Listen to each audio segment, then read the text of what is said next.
Hello, everyone, and welcome to TEP Talks Professional Series, a groundbreaking new podcast dedicated to showcasing the diverse career journey and professional accomplishments of TEP alumni, brought to you by the TEP Foundation. I am your host, Stan Silverman, URI Class of 79, Tau Omega 402.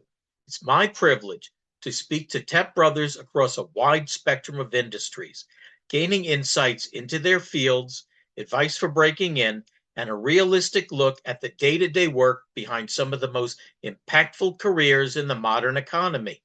Personally, I found so many of the brothers with whom I spoke to have such interesting stories. I'm sure that in addition to the educational benefit that you will gain from watching and listening to these professionals, the stories that they tell are just plain fascinating. So pick one, anyone, or pick them all. I'm certain that it'll be worth your while. Thank you and happy watching. Hello, everyone. Today, I have the privilege of speaking with Merwyn Miller. Merv is a practicing attorney at law. So, without further ado, here we go. It's good afternoon for me and good morning to you, sir. Thank you. You're welcome. So where are you? I am in Poughkeepsie, New York. So tell me, what school did you go to? Law school? College first. I went to UCLA. UCLA. Wanted to do that since I was in third grade, so I accomplished Okay. my goal. Congratulations. And then where'd you go to law school? Cal Western in San Diego. Did you graduate? Long time ago, 1970. I was That was undergraduate. okay. So And will then make law me appear school? at least a few years younger. Okay. I'm 79. Okay. I'm 69. I graduated in 79. Okay. What year did you So graduate law school? 74. Okay. So tell me, what's the difference between a will and a trust, and why is probate so bad? Well, I don't know that it is in other states. I can only speak for California, and I don't know that it's all that bad. I do know that the public thinks that it's really, really bad because they've been pumped up to think that. I will say, and I explained this on the website, so it's no secret, that when someone dies with a trust, it's going to be a somewhat faster settlement, and it's going to be somewhat less expensive settlement. Certainly not going to be free, and it's not going to be instantaneous. Um, so that's probably the key difference that most of the public would hang their hat on. Trust also has some protections from uh, mental incompetence, which a will doesn't have anything to do with that.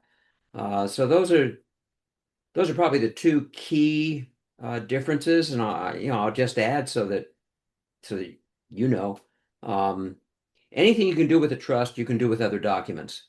Uh, the benefit of a trust is that you can do all sorts of things in one document where you need a whole lot of documents to do those things if you're not using a trust. Like power of attorney, or what other Yeah, documents? yeah. So a will is a testamentary document. Where are your assets going to go when you're no longer with us? Where do you want them to go when you're no longer with us? Okay, you can do that with a trust, obviously. Um, with the power of attorney, you have some protections against mental incompetence. Don't have any with the will. You'd have to combine it with the power of attorney for finances, which we would probably do anyway. Um, with a bank account, I mean, let's say that you owned a bank account. Um, if you wanted it to go to your two children, you could certainly do that with a pay on death designation. It's called various other things. And you can do that with a trust. But what happens if one of those kids dies before you do? Then it's going to go to the survivor. With a trust, you could say, well, I don't want it to go to the survivor. I want it to go to the deceased kid's kids. So there's more flexibility with a trust. So that type of stuff without getting into the depths of it. A beneficiary, I apologize.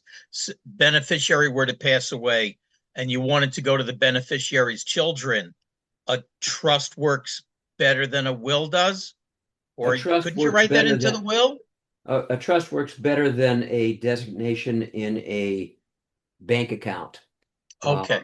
With a will, you're going to go, at least in California, you're going to go through a court probate proceeding, which most people freeze at the discussion of it. Obviously, yeah, I've dealt with it for 50 years, so it doesn't matter to me one way or the other. But people get nervous about that, and that's fine. And it does take a little bit longer. Yeah. So we can settle a really simple estate where there's no problems, etc. I say 4 to 6 months. With probate, you're going to be 11 to 10 to 14 months. Um, Price is going to be maybe about a third higher, depending on what attorney you talk to, because uh, the fee structure with probate is statutorily determined. Doesn't mean you can't charge less, but you can't charge more. With a trust, it's whatever you agree to, basically. So generally, the trust is I'm going to price it a little bit less. I guess some youngsters might price it at almost nothing. I don't know. So yeah. Okay. Yeah, I went through probate with my folks and it really wasn't a problem. Yeah. So my understanding is New York isn't a big deal. Um, Various other states have simplified it. I think in California, we're so worried about fraud that we don't want to do that, and probably rightly so, or at least arguably rightly so. So I don't know that California is more fraud prone than New York, but whatever. Okay. Um, okay. So what do you enjoy about being a lawyer? I enjoy the fact that I can help people and that most, certainly not all, but most people are grateful for that. I guess I enjoy being I don't want to say the center of attention, but the center of information. Um, I enjoy helping people. Okay. So after I graduated from college, I was trying to decide what to do, and I took some, I don't know, occupation interest tests, I guess. And they said, well, you're good for psychology or law. And I decided I really didn't want to be a psychologist because although I was going to be helping people, although I was going to be the center of information, all of that, I was going to be dealing with all of this enormous emotion constantly. And I hate that. So I said, well, that's not for me. I think law is a better choice. And I think it was What was your undergraduate degree in? psychology. Oh, okay. That That makes was that was sense. that was probably choice number seven, I guess, if you went through how many times I changed, but trying to find Yeah, something that was going to work. you had enough credits to graduate, I see. Pretty much. Okay. Okay. So you can become a lawyer and it doesn't matter what your undergraduate degree is in? I would say that's probably true for most law schools. Um, do you have to be pre-law? No. Uh, my son applied to law school maybe about I don't know, 10 years ago, 8 years ago, whatever it was. And the ones he applied to, as far as I know, I mean, he was a history major. They didn't seem to care about that. Okay. So is there any If it were up to me, uh, I guess I might say pre-law is certainly a help. Although to be honest with you, I'm not sure what courses are really studied in pre-law. Business I'm sure would be a help. Um, any of those types of things. I'm not sure psychology was all that much of a help, other than just going through the regimen of having to figure out how to graduate and follow the rules and that type of stuff. okay. Did you make any mistakes along the way that you said, never doing that? I did like billions of them. Oh, I'm sure I can one up you on that.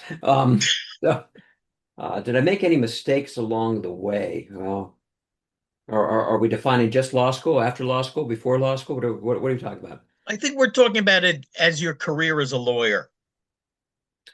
So I guess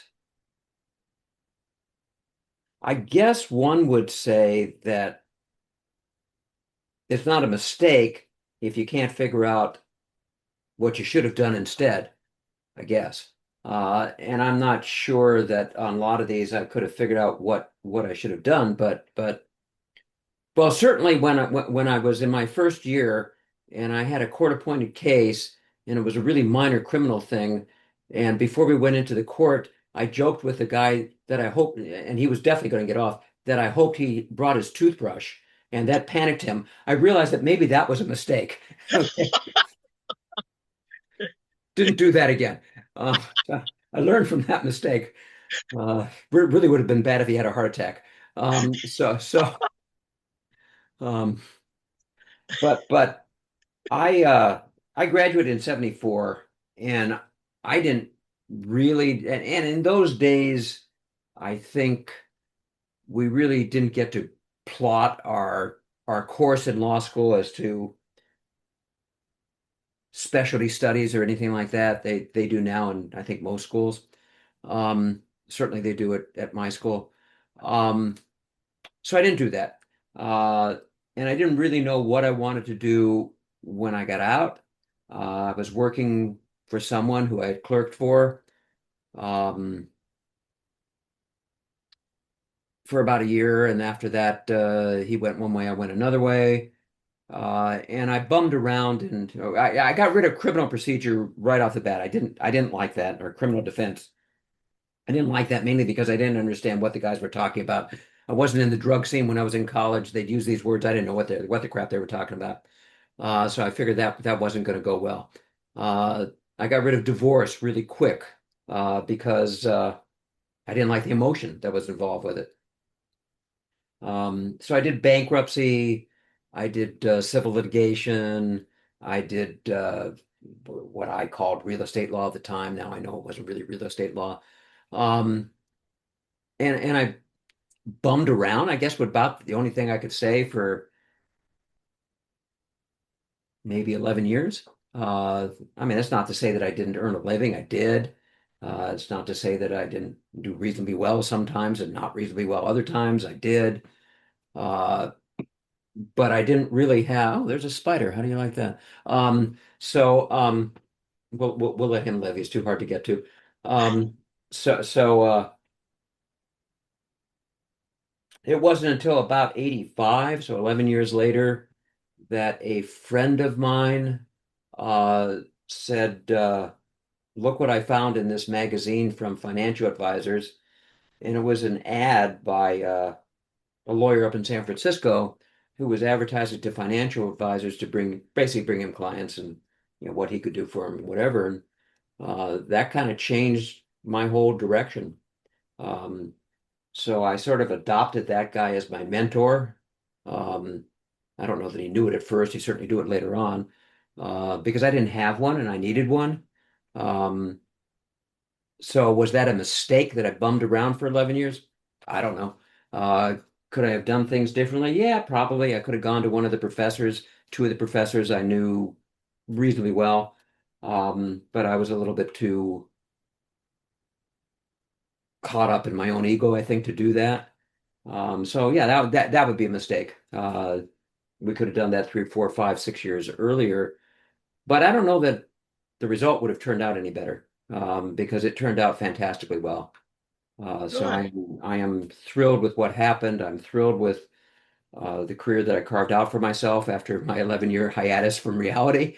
Um, and it worked out well in terms of being able to spend time with my family and my two young kids at the time, and my wife, in terms of lifestyle, in terms of lack of stress, all of that type of stuff. Civil litigation was a grind.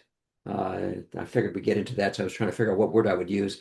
It was a grind, and I certainly did not want to just grind for the rest of my life or career. I didn't want to do that, and I didn't have to because of this change. So if that was a mistake, it was a mistake. If it wasn't, it was just a change of direction, whatever you want to call it. Well, you had to figure out what was your niche, and there's I had nothing to, wrong with that. no question, I had to figure that out. Maybe it took me longer than some others. Maybe it didn't. I don't know. But I certainly made the right choice. And maybe that's more important than anything else. Sure. I guess while we're on the subject, what does a rookie lawyer make? How much money do they make? When I broke in the 70s, I can tell you that. I can't tell you what they make now. You can look that up. I did a few years ago. I can also tell you that whatever they tell you they're making, they're to cut that in half. Um, so, and then you got to figure out whether that's gross or net. But well, let's go back to something else. If you're going to graduate from a top 50 law school, top 100, I don't know where the cutoff is, but if you're going to graduate from one of those, you're probably going to get a job at a pretty big law firm, I guess. You're on the East Coast, so somewhere on the East Coast, I guess. Um, and you can look up what they make. They make gargantuan sums. Uh, are they worth it? Not in my mind, but that's beside the point. Um, People are willing to pay it. Uh, but if you're going to graduate from something that isn't in that top whatever, uh, then you're probably going to get a job at a one, two, three-person firm, a small firm. You're not going to be making the same amount. Maybe you're going to go out on your own and hang out your own shingle, which I had to do after a year. Uh, and that has all sorts of different implications. But yeah, you'd have to do research on the internet. I couldn't answer that. I can tell you that the first year I brought in the grand sum of $386, I believe it was. So, triple that, quadruple that, whatever you want to do. I mean, it was nothing. Now, fortunately, that first year I was employed. So I did have a salary, forgot what it was. Um, Second year was better, third year was better than that. I mean, that's how the thing progresses in everything, I guess. Have you ever seen the show Suits? Spell that for me. A suit, Suit. Oh, suits. Yeah. I did see it when it came out first. I did look at that a few times until I said, this is absurd. Okay, that's that. I wanted to ask you how close was that to real life? In my experience, not at all. Okay, Not in the slightest. And I think the star was not really a lawyer, but he pretended to be a lawyer or something like that. Or yeah. I mean, has it ever okay, happened? I'm sure it's happened once, but yeah, that no, not realistic. okay. So you hung up your own shingle. How long did it take to click before you actually made a decent living with Yeah. your own practice? So I would say, so if I went out on so I graduated in December. I got I got knighted in December of 74. Okay. So all of 75, I worked for this other guy. We won't count that, I guess. Um, and I was out in, you won't know what this is, but East County in San Diego. Um, and he moved downtown, and I moved to North County. So, huge differential. Um, so if we start the clock at say 78 when I moved to North County, um, I didn't make any real money, I guess, not significant, but real money until maybe 84, I think. I made enough to live on, but I didn't make any real money. And that was only because I did a limited partnership real estate deal that I made money on as the general partner. Um, but I didn't make any real money, if you ignore that one, until 86 when I started this new direction, I guess. Um, in estate planning and that type of stuff. So that's when I started making money. When I what do you want to say? Found my calling. Okay. Okay. Okay. Um, yeah. Okay. What was what was law school like? Was it constant reading and trying to memorize cases and overwhelming amounts of reading and writing? Well, I don't know about overwhelming, but lots of reading. Lots Okay. of reading. I mean, we would read maybe an 80-page assignment between Monday and Wednesday. That's my recollection. Um, and of course, you had, I don't know, four courses. I guess. So you'd be doing that for all of them. Um, I can remember that one course in the second year, civil procedure, we all brought our little portable tape recorders in to record the guy because we couldn't take notes fast enough, and then we had to transcribe the notes, which is probably a very good learning tool, that night. So a lot of work, and the catchphrase, I guess, was in the first year they scare you to death, in the second year they work you to death, and the third year they bore you to death. So yeah, and obviously, any of those catchphrases, there's a degree of truth to. Um, because the first year you were scared of flunking out, basically. Um, so a lot of a lot of reading, memorizing cases. I'm not sure memorizing would be the right term. So you would, I guess the term was brief the case so that when the professor called on you, you got 20 cases there. You're not going to memorize each one, that you could take a look at your notes and, what was the issue and what were they arguing about and what was the outcome and what's the big deal about it and, that type of stuff. Um, so you could look at your notes and, talk to the professor and,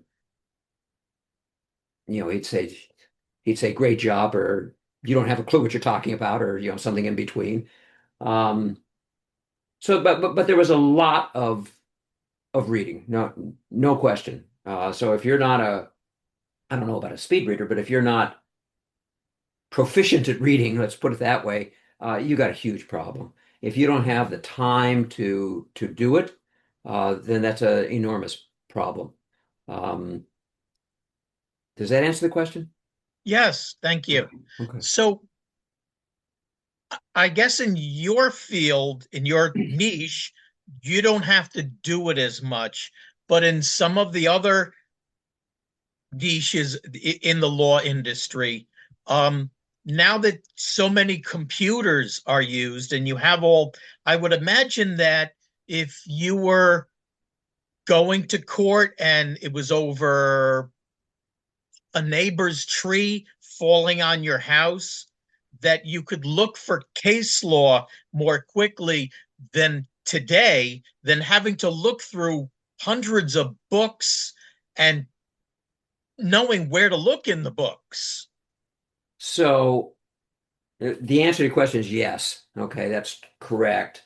I think you got a slight misconception of what we did 1,000 years ago when I started off, pre-computer. Um, but I mean, we had indexes and finding material that would point us in the right direction, so that we could get the case that mattered.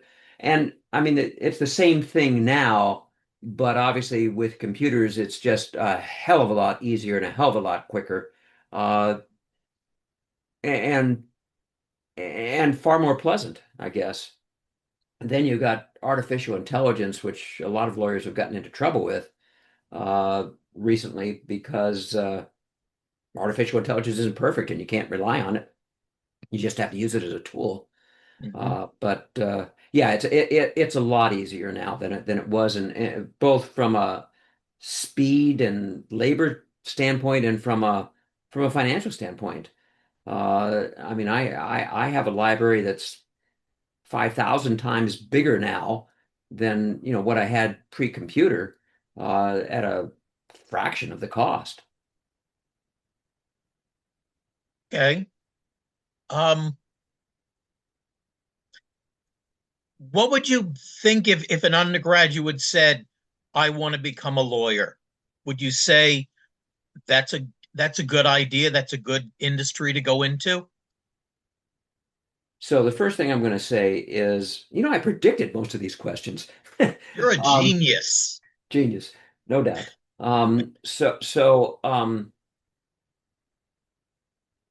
The first thing I'm going to say is that my law school education and going through law school was one of the most valuable things I ever did.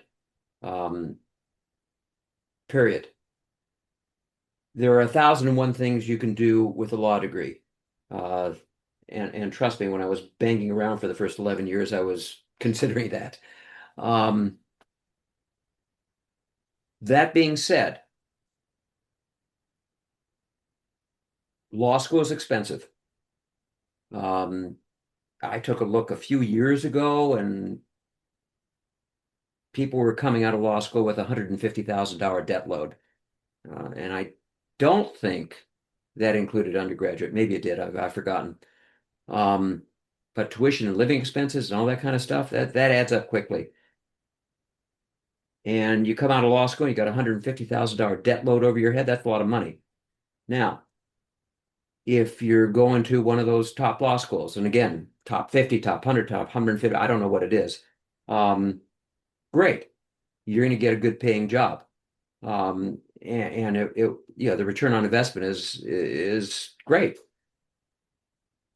If, on the other hand, uh, you're not going to one of those schools, if you get a scholarship, great. Okay. But if you're going to have that $150,000 debt load and you got to hang out your own shingle, and I got to expect that establishing a practice now is a hell of a lot more difficult than it was back in the 70s. Um, and I've told my grandkids, I've told them exactly this. If that's the case, do something else. Uh, Financial advisor is one thing that pops into my mind. I went through the certified financial planner program a number of years after I found my niche. Is it niche or niche? I don't know. I like niche. Okay, But we'll go with niche. okay, but niche sounds so highfalutin. But I went through that program, and that was probably the second most valuable thing that I did. Um, it was wonderful. But I've told them, be a financial advisor, be something else, but don't have a $150,000 debt load over your head where you got to hang out your own shingle and bring in business. That does not make sense to me. Are you a certified financial planner? I was for about a year. Then they started having continuing education requirements. I said, number one, it's confusing my clients because they keep on asking me for investment advice, and I was never licensed for that. So, I couldn't do that. And number two, I was already taking legal continuing education. They didn't need to take someone else's continuing education also. So I said, CFP is not important to me. The education was, but having a CFP after my name is, doesn't matter. So does a lawyer need to take continuing education classes? In most states, yes. Okay. They didn't way back when, but they do now because that makes the public feel good, and legislatures love to make the public feel good because then they get votes. Don't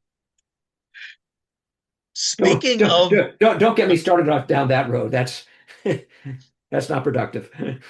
Okay. Speaking of old time things, it used to be, I don't know if this was a state or a federal thing, that lawyers could not advertise. Were you in that transition? Yeah. I think probably my first year was when the Bates case, forgotten what it was, um, came out and said you can, it's a violation of free speech or something. I don't know what it was. And that, opened the floodgates to advertising. I mean, there's still limitations and restrictions on it as there should be. Um, but yeah, that changed things. 75, 76, 77, right in there. Okay. How did it other than the fact that you could now advertise, did it make the industry slimier? Well, I wasn't around before that for any significant length of time, so I don't know that I can compare. I can tell you this. In my mind, uh, and I'm not saying that the court decisions were wrong or the court opinions were wrong. I'm just saying the effect of it, it took away a lot of the guardrails. So, at this point in time, I mean, you're old enough to remember the yellow pages. The largest yellow page ad is the one they're going to call, right? Hmm. Um, doesn't matter on qualifications or anything else. It's just that's the one that catches your attention. And that's pretty much how this is too, I think. So that's one guardrail that's gone. The second one, just when I got sworn in, I guess they got rid of the county bar fee guidelines. How much should you charge for this or that or whatever? That was antitrust, right? So they got rid of that. So, now no one had any real methodology of determining what something should be priced at. And certainly the public had no idea. So now what are you doing? You're calling around for the lowest price. I'm not sure that's the greatest idea either. Um, so I always avoided all of that stuff. I mean, I've always figured that what is it? You want to try to swim in blue water, not white water, because it's easier, right? So some book by someone had that. But I always did I advertise? Sure, I had a Yellow Pages ad. It wasn't very big, um, and I've got my website, and those types of things. But I never went after trying to be the lowest price guy on the block. I never went after having the largest equivalent of the Yellow Pages ad. I wanted people that I wanted clients that actually thought about who they wanted to hire rather than just whoever was there. And if they didn't want to respect me because of that and didn't want to pay me accordingly, then fine, go down the road. And, I'm still that way. So, although I'm Okay. pretty much at the end of things, but nevertheless. How much longer do you plan to practice? So, Friday was the last day that my paralegal worked for me. She terminated. She wanted a full-time job. At this point, my practice isn't anywhere near big enough to support that because I've been phasing down since 2019. Decided I didn't want to sell. I just wanted to phase out, so I had something to do to keep me busy and fulfilled and all that type of thing, which it's done. So that plan is working. I didn't make a mistake there. That plan is working perfectly. Um, but she terminated on Friday. I mean, she gave me, several weeks warning, but that was her last day. Um, and I decided I do not want to go through the hiring and training hell again. I'm not going to do that. So can I do it on my own without it driving me crazy, without it taking up all of my time? Um, we'll see. If not, then tomorrow's my last day. If if it can, then another couple of years probably. Okay. How big was your firm at its biggest? In terms of what? Employees? I had two people working for me. Uh, Okay. I had an attorney working for me for a very, very short time in addition to those people. Um, I never really liked, I didn't have any experience. First of all, the guy I was working for was a one-person firm, him. Um, so I never really had an experience with a firm larger than that. Uh, I didn't really think that I wanted all those entanglements. When things break up, it can be a problem. I certainly didn't want all those employees. I had my hands full with just the ones I had, between all of the tax reporting items and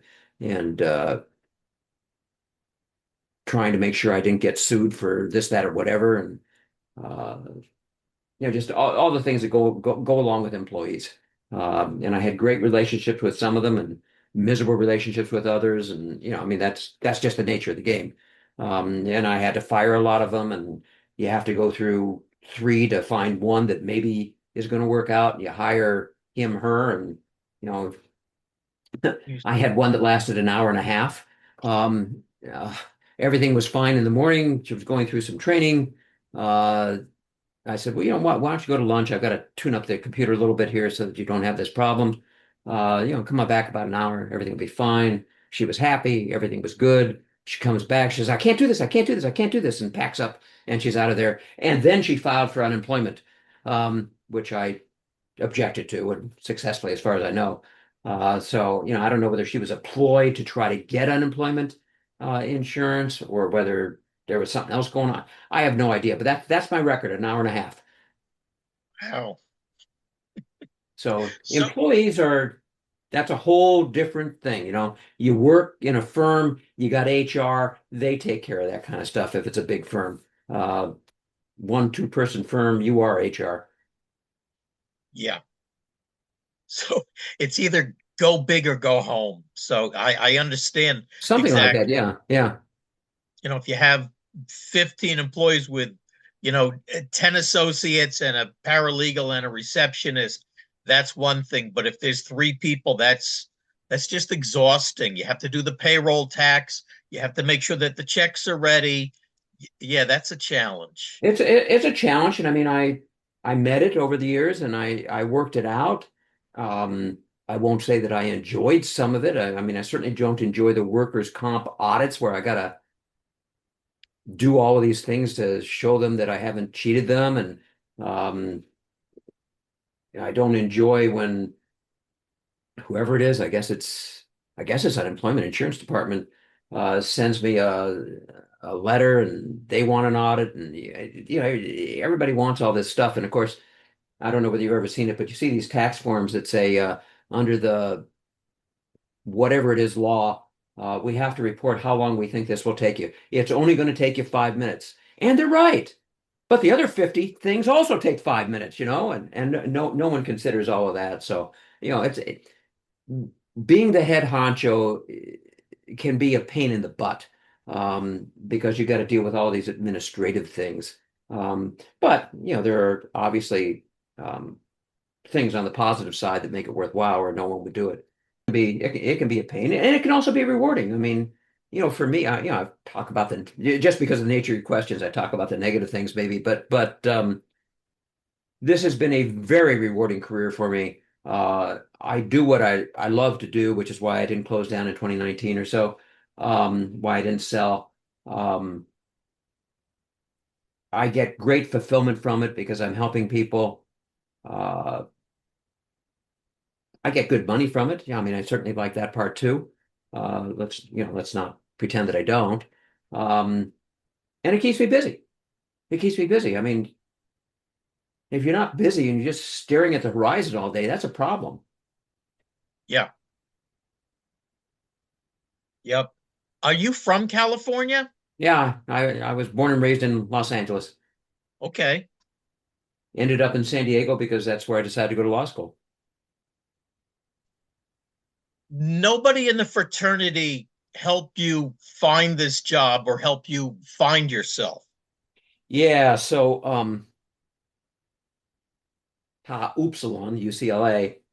I came in as a transferring junior from a JC.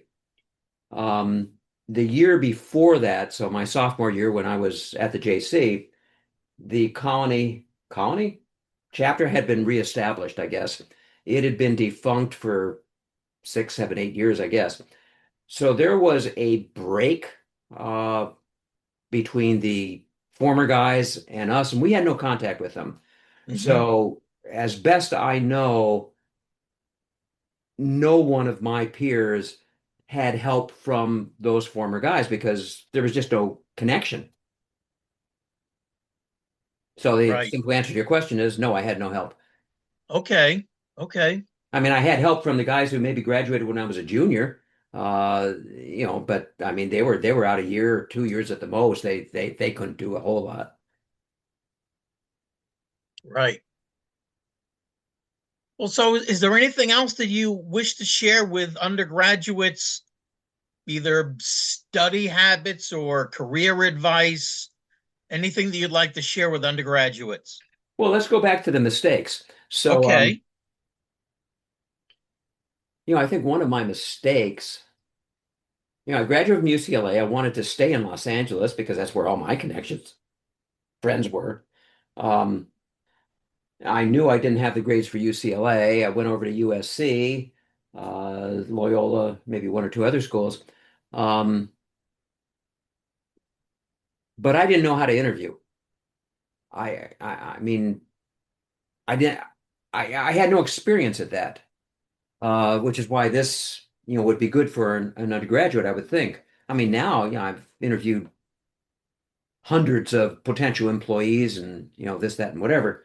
So it's no big deal. And now they can go on the internet and see, well, what is this person at the law school going to ask me at an interview, and how should I respond and whatever. We didn't have any of that. And of course, I was too lazy to actually go over to a physical library, um, or too dumb to figure out that that's what I should do, one of the two. Um, so that was certainly a big mistake. And I would hope that the undergraduates who are just graduating and considering law school or anywhere else would do their research, which is so much easier now. Um, would do their research and find that out and know, how they would respond. I mean, even today, because I can remember my USC interview, and how terrible I must have been. Um, I know when I walked out, she said, "Oh, crap," Um, so I think, well, I remember that question. How should I have answered that? And what should I have done differently? Um, I think that would have been really valuable to do beforehand. Sure. Um, yeah. So that would be my suggestion, I guess. And the other one is, I think really hard about going into this or anything else. What's the return on the investment? What level school do you have to get into to make that happen? Because going through, I'm not going to say the hell, but the extreme effort that it is to go through law school, or the extreme effort that it is to pass one of the tougher bar exams, California, New York, as I understand are the two toughest, and maybe any of the others, I don't know. Takes a lot of effort, a lot of sacrifice, a lot of discipline, and you're exhausted at the end of it. Um, Is it going to be worth it in terms of dollars, certainly, but in terms of that's what you want to do with your life? Um, or is there something else that you can do? I mean, what's the term? Sublimate or something like that, where you do something similar, but so just to illustrate, when I was a freshman in high school, I think it was, the counselor called me and he said, "Well, what do you want to be when you grow up?" And without any hesitation, I said, "I want to be a professional baseball player." Well, I suspect he looked at me and said, "Let's see, 5 foot nothing, not terribly muscular, et cetera, et cetera, et cetera. I need to redirect this kid." And he did. So he redirected me into being the public address system announcer at football and at basketball games, and being on this in the sports department on the yearbook and whatever, which was great from his standpoint, right? And it was very helpful for me in many respects. So whatever that term is, subliminate or something like that, maybe you have to do that rather than go to law school, because maybe it's not going to do it for you because you're going to be in a top 700 school, or I'm exaggerating, obviously, but Mhm. and you're not going to get a scholarship, and you have to get the loan, and you're going to have this debt load over your head, and you're not going to get a job, and on and on and on and on. Those things have to be thought through. This isn't just oh crap, I'll go to college. Who cares? I'll have a great time. We're beyond that at this point.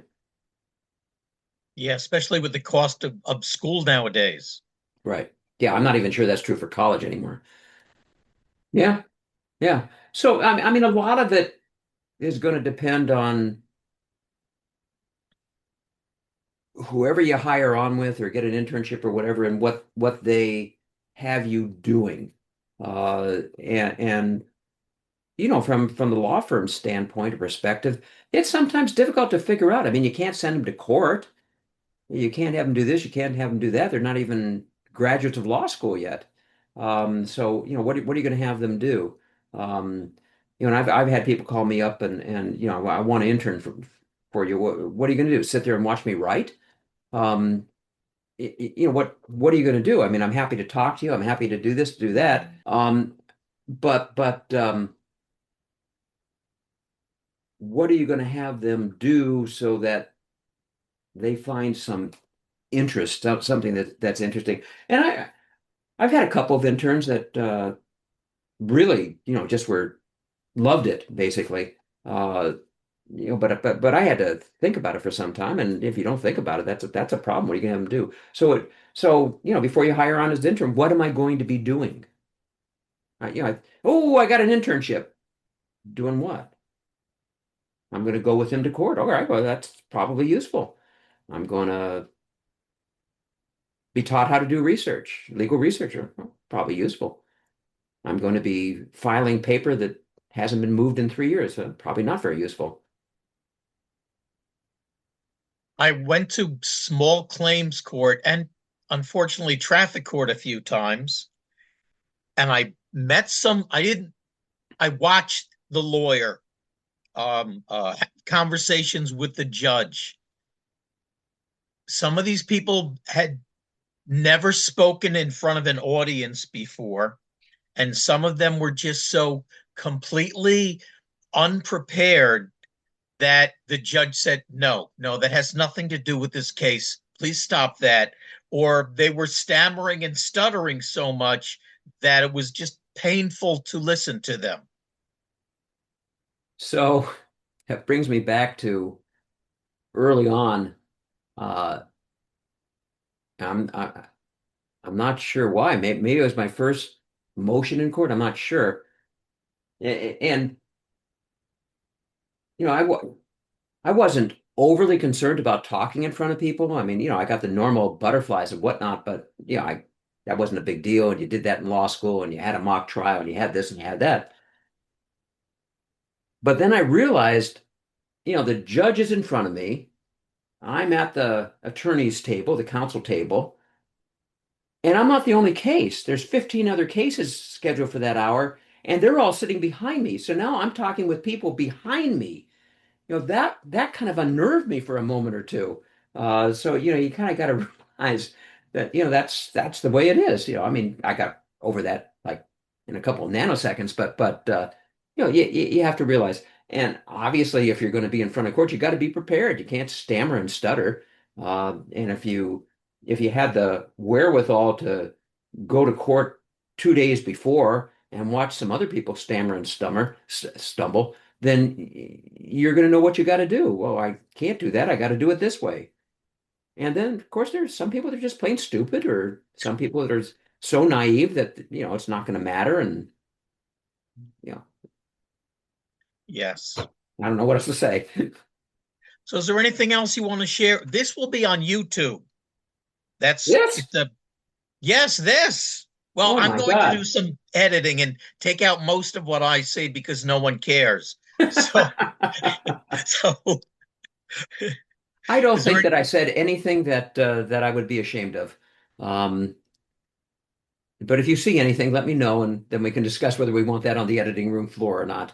Uh, okay? but I think that everything, because up until the end, I thought you were going to law school, so I thought I was talking to someone who was about to go to law school and trying to make that decision. So, I think everything I said was honest and true. And Is there anything else you want to share with our audience before we sign off? no, I can't think of Okay. anything. I think we've had a very good discussion, and it's been a pleasure meeting you, Stan. And I hope I help some undergraduates in making a decision. It's been my pleasure to speak with you and to meet you, and I thank you very much, and I wish you good luck in your retirement or semi-retirement, whichever way the coin happens to flip. I agree. Thank you so much. Take care. Good Thank you luck. very much. Bye bye. Bye.